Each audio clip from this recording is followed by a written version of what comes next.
Welcome back Khaqan भाई। तरसीलात जो बाहर से पाकिस्तानी भिजवाते हैं और मैंने सवाल किया था आपसे स्टॉक एक्सचेंज, जाहिर है हर रोज़ एक बड़ी खबर पाकिस्तान टेलीविजन मेन स्ट्रीम में चलती है कि आज इतने हज़ार बढ़ गया इंडेक्स, आज इतने हज़ार बढ़ गया, तो आम जिंदगी लोगों की ज़िंदगी के ऊपर उसका कितना असर पड़ता है? देखिए, let me try and explain the stock exchange. जुलाई 2023 में पाकिस्तान ऐसे अनकंफर्टेबल हालात में था कि डिफॉल्ट की गुफ्तगू हो रही थी। $3.5 अरब के ज़खायर थे, आज $16 अरब के हैं। वहां से जो सफर शुरू हुआ, आईएमएफ की पहली एक छोटी एंगेजमेंट हुई तो लोगों को ये दिखाई दिया कि एक स्टेबिलिटी आ जाएगी। और मैक्रो स्टेबिलिटी का एक अहम जुज ये होता है कि लोग री इन्वेस्ट करना शुरू कर देते हैं पोर्टफोलियो में, क्योंकि वो इजीली इन एंड आउट हो सकता है। तो पाकिस्तान का एक 2.5 लाख इन्वेस्टर था, उसने बहुत सस्ते हिस्से खरीदे।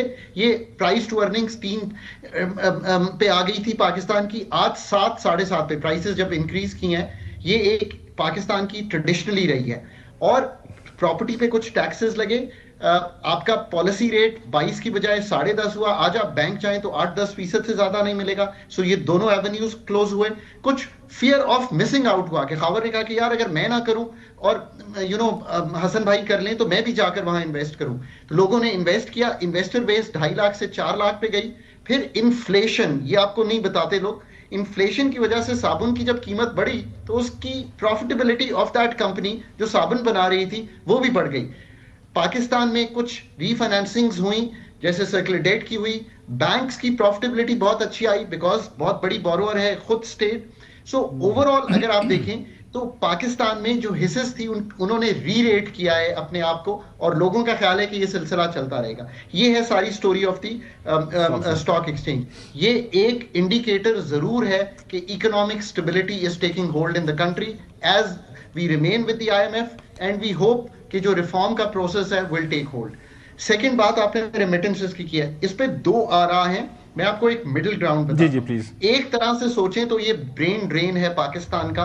और अब एनेक्टोटल, मैंने डेटा जाके एनालाइज नहीं किया कि 20% हैं डॉक्टर्स, कंसल्टेंट्स, लॉयर्स, साइंटिस्ट, या 10% हैं, पर एनेक्टोटली, यानी कि मैं अपने जो हमारे दोस्त अहबाब हैं उनमें देखता हूं तो मुझे महसूस होता है कि my lawyer friends, my sons tutors have left the country. So एक लग रहा है कि थोड़ा सा जो पहले बिल्कुल उस ब्लू कॉलर का ज्यादा एक्सोडस था, थोड़ा सा व्हाइट कॉलर का भी हुआ है। इसको आप अच्छी तरह सोचें तो आप कहेंगे यार पाकिस्तानी जाके सर्विस दे रहा है बाहर और अपनी फैमिली को पैसे भेज रहा है। ये एक इकोनॉमिक पॉइंट ऑफ व्यू है जिसकी वजह से अगर $42-43 बिलियन की ना आए ये, तो जो $40 अरब के करीब का खसारा है, ये आप सोच लीजिएगा 38 से $40 अरब का ट्रेड डेफिसिट होगा, 40 से $42 की रेमिटेंस होगी।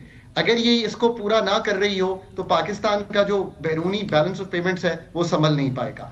दूसरी इसकी ये है कि ब्रेन ड्रेन की वजह से बहुत नुकसान होता है। पाकिस्तान में पनपने की बजाय लोग बाहर जाकर काम करते हैं। तो जिस तरह का हम मुल्क बनाना चाहते हैं, पैदावार बेहतर, लेबर प्रोडक्टिविटी बेहतर करने को, अगर टैलेंट ही पाकिस्तान से चला जाएगा तो फिर वो साइंटिस्ट कहाँ पाकिस्तान आएगा? वो नोबेल प्राइज हमारा मैथमेटिशियन जाके अगर सिर्फ बाहर ही लेगा तो कैसे आप अब्दुल सलाम पैदा करेंगे पाकिस्तान में? So there are 2 point of views. Given scenario में क्योंकि एम्प्लॉयमेंट क्रिएट नहीं हो रही, इसका पैमाना भी देख लीजिए। अगर 2.5-3% ग्रोथ होती है पाकिस्तान में ऑन दी एवरेज जो होती रही है, तो 10 से 12 लाख नौकरियां निकलती हैं। खबर आखिरी बात ये करूंगा, पाकिस्तानी बच्चा 25 लाख एंटर करता है जॉब मार्केट में। That is the story we need to solve. Khaqan साहब बहुत शुक्रिया वक्त देने के लिए। नाजरीन, आपका पाकिस्तान की मैशत को जिन चैलेंजेस का सामने और हुकूमत को क्या करना है